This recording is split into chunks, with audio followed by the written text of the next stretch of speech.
Now as you can see, all the borders that we are applying are square or rectangle in the shape. So let's say you do not want it like this, but you want it to be little rounded or to be little curvy type of borders. So that can be applied with help of border radius property. And here you'll be defining, let's say 2px or whatever size you want, and you'll see a little curve. For example, if I make it 10px, you will see little curves. If we increase it more, let's say if I make it 20, can you see it being rounded? So you can apply round borders also with help of radius property.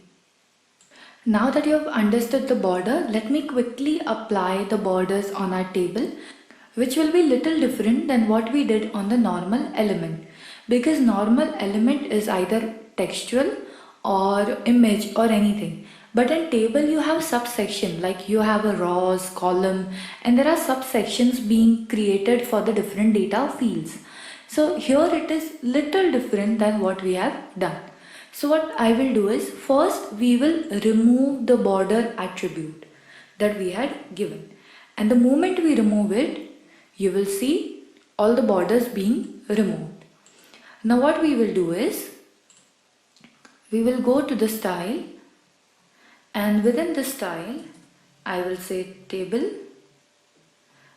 For this table I will quickly type border 3px solid blue, and when I refresh it, as you can see, only outline border is being applied and there are no borders here in between the rows and columns. This is because table is a container which will be holding your rows and columns. So we have applied the border only on the table, which is border on the container. So we have to also apply the borders on the TH and the TD, which will be our actual data containers.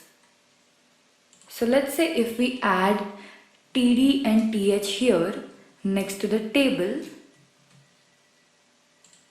then it will be applied.